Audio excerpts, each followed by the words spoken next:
Landasan Psikologis Pendidikan.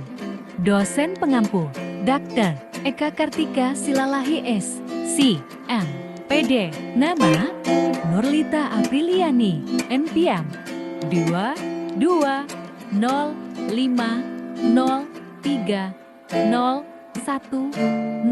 Keempat, kelas 213, Prodi, PGSD, Psikologi. Psikologi berasal dari kata Yunani psyche yang artinya jiwa. Logos berarti ilmu pengetahuan. Jadi secara etimologi psikologi berarti ilmu yang mempelajari tentang jiwa baik, mengenai gejalanya, prosesnya, maupun latar belakangnya. Pengertian landasan psikologis. Pendidikan landasan psikologi.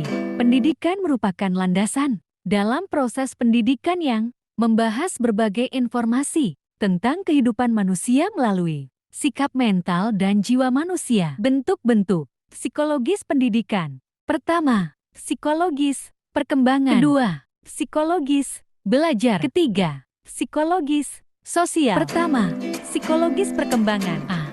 Pendekatan pertahapan. Perkembangan individu belajar melalui tahapan-tahapan tertentu.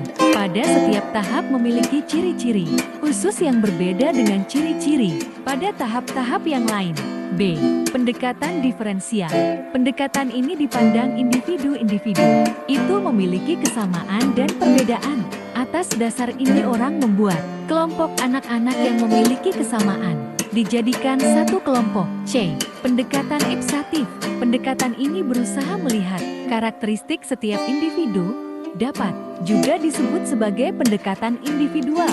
Kedua, psikologis belajar. Teori belajar klasik masih tetap dapat dimanfaatkan antara lain untuk menghafal perkalian dan melatih soal-soal disiplin mental.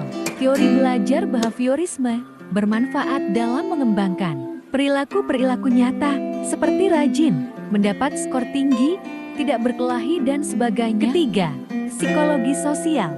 Psikologi sosial menurut Hollander dalam Pidarta 2009/219 adalah psikologi yang mempelajari psikologi seseorang di masyarakat, yang mengkombinasikan ciri-ciri psikologi dengan ilmu sosial untuk mempelajari pengaruh masyarakat terhadap individu dan antar individu. Pentingnya landasan psikologi dalam pendidikan, dalam proses dan pelaksanaan kegiatan-kegiatan pendidikan, peranan psikologi menjadi sangat mutlak.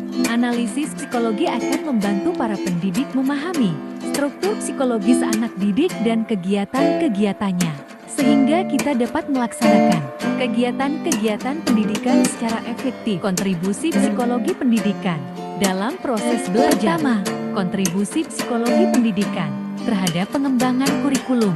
Kedua, kontribusi psikologi pendidikan terhadap sistem pembelajaran. Ketiga, kontribusi psikologi pendidikan terhadap sistem penilaian. Pertama, kontribusi psikologi pendidikan terhadap pengembangan kurikulum.